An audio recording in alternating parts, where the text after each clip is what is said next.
अच्छा पिलामान समस्त बस प्रेजेंट पकाओ। Roll number 1, roll number 2, roll number 3, roll number 4।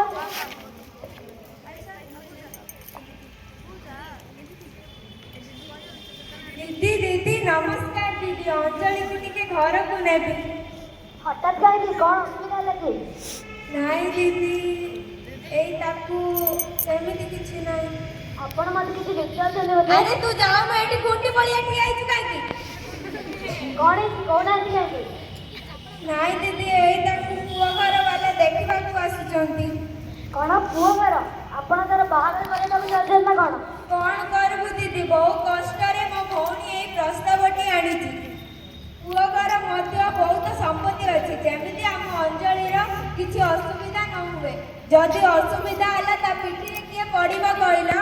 ता बोले एते कम बयस रु? एते कम बयस दीदी ताको अबे 15 वर्ष होइछि। एते बेले को तो मु गोटे पिलार मां होइसे। आपण को समा अगर पिला मो कथा मानन तो एकबार भूल करत नाही परे हैरान हेबो। हो दीदी ता भाग्य रे जहा थिबो। चले घर को चले पाठ पढिबी मां मु पाठ पढिबी। अच्छा पिला माने घर को दिबा।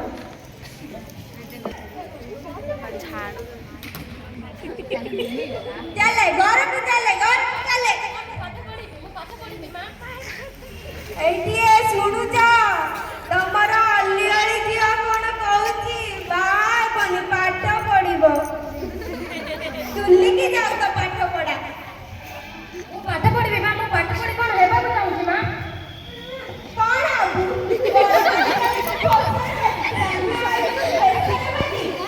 एपडा आसे एपडा बाबा मां को बुझाओ बाबा को पाठ पढिबी मां मां को बुझाओ। ओ कष्ट रे प्रस्तावटे आसी एबे बेला काल जा हेलानी ना रहिबाटा ठीक नहे। जा जियो मु पाठ पढिबी मां मु पाठ पढिबी। काई पाठ पढिबू आज तोर दिन को मारने काई मजा।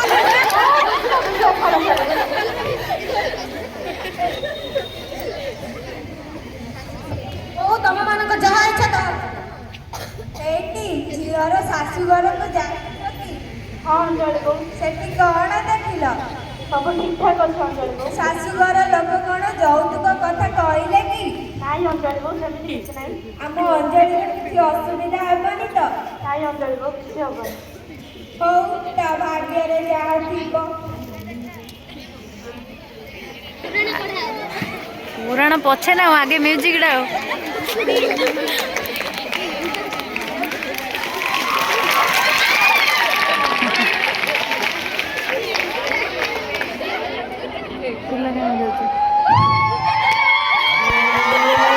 मंगलम विष्णु भगवान विष्णु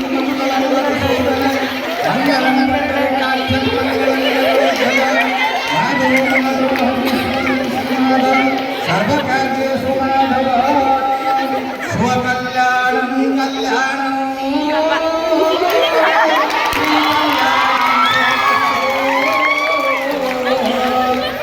कल्याणं स्वमङ्गलं स्वमस्तु तथा रामस्य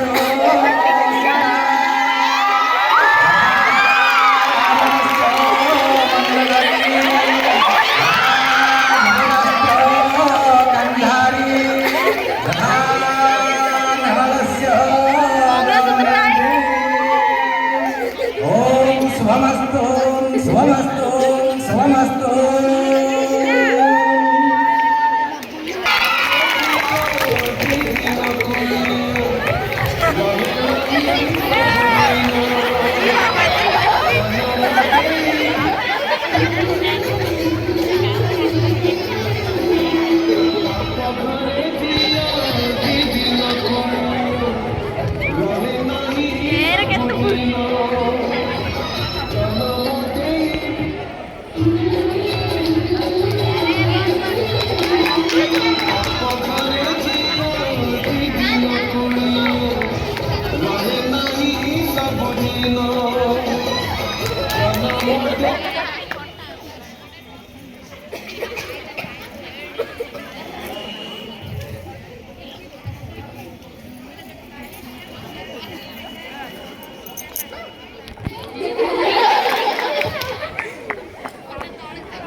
କହୁଛୁ? ମୋ ମା ତତେ କଣ କହିଲେ ଯେ ମୋ ଦେହକୁ ବାଧା ପଶିଗଲା? ମୋ ଦେହ 3 ଦିନ ହେଲା ଭଲ ନାହିଁ। କାହିଁ ମୋ ଦେହ କଥା କିଏ ପଚାରିଛ?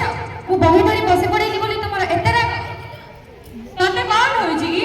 ତୁ ତ ଖାଉଛୁ, ପିଉଛୁ, ଟିଭି ଦେଖୁଛୁ, ସବୁ ତ କରୁଛୁ। ହଁ, ତତେ କଣ ହେଇଛି? ଆସିଲା ଦିନରୁ କେଇଟା ଦିନରୁ ମତେ ଭଲ କରି 2 ମୁଠା ଖାଇବାକୁ ଦେଇଛୁ। ପୋଡ଼ା ମୁହିଁ, ମତେ ରୋଷେଇ ଆସେନି। ମତେ ରୋଷେଇ ଶିଖେଇଲେ ସିନା ମୁଁ ଶିଖିବି। ତୋ ମା କଣ ଶାଶୁଘରୁ ପଠେଇଲା ଆଡୁ ଶିଖେଇ ପାରିଲାନି ତତେ ରନ୍ଧାବଢା? ମୋ ମାଙ୍କୁ ନିନ୍ଦା କରନି ମା। ଆରେ ଆରେ ଦେଖ, ରନ୍ଧା ଶିଖିନି, କିଛି ଶିଖିନି, ପୁଣି ଏତେ ମହାପ। କଣ କହିଲୁ? ମୋ ଆଗରେ ତୁ ମୋ ମାକୁ ଜବାବ ଦଉଛି? ଦେଖୁ ତୁ ତୋର ସାହସ କମ ନୁହଁ? ମା ତାର କଣ ହୋଇଥିଲା? ମା ତାର କଣ ହେଇଗଲା? ଆରେ ଆରେ ମୋର ଜି କିବା କଣଟା ହେଇଥାନ୍ତା କି? ଉଠା ତ ଖଣ୍ଡ କରୁନି, ଆହୁରି ଏତେ ମରୁ ମରୁ। ନା ମା, ସେ ମରିଗଲେ ଆମେ 2 ଜଣ ଜେଲ ଚାଲିଯିବା। ମା କଣ କହିଲୁ? ଜେଲ ଚାଲିଯିବା? ଆରେ ବାପା, ଡାକ୍ତରକୁ ଡାକେ ଡାକେ। ମା ଅଳ୍ପ ବୟସ ମୁଁ ଜେଲ ଯିବିନି। ହଁ ହଁ ମା, ଏବେ ଡାକ୍ତରକୁ ଡାକୁଛି। ହ୍ୟାଲୋ, ହଁ ଡାକ୍ତର ବାବୁ, ମୋ ଅଞ୍ଜଳିର କଣ ହେଇଯାଇଛି? ଜଲ୍ଦି ଟିକେ ଘରକୁ ଆସନ୍ତୁ। ହଁ ହଁ, ମୁଁ ଡାକ୍ତରକୁ ଡାକିକି ଦେଖେ, ଏବେ ଆସୁଛନ୍ତି। ବାପା ଯାରେ ପାଣି ଗ୍ଲାସ ଆଣିବୁ। ହଁ ହଁ ମା, ମୁଁ ଏବେ ହିଁ ଆଣୁଛି। ନିଅ ପାଣି ଗ୍ଲାସ ନିଅ। ଏ କାହିଁକି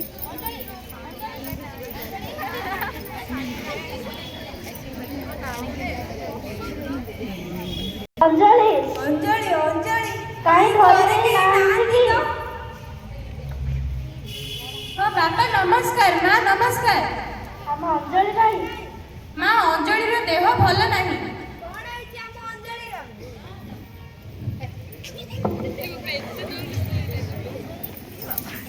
ଅଞ୍ଜଳି ଅଞ୍ଜଳି ମତେ କିଏ ଫୋନ କରିଥିଲେ? କଣ ହେଇଛି? ମୁଁ ଡାକ୍ତର ବାବୁ, ମୁଁ ଆପଣଙ୍କୁ କଲ୍ କରିଥିଲି। କଣ ହେଇଛି? କାହାର କଣ ହେଇଛି? କଣ ହେଇଛି ମୁଁ ଦେଖେ।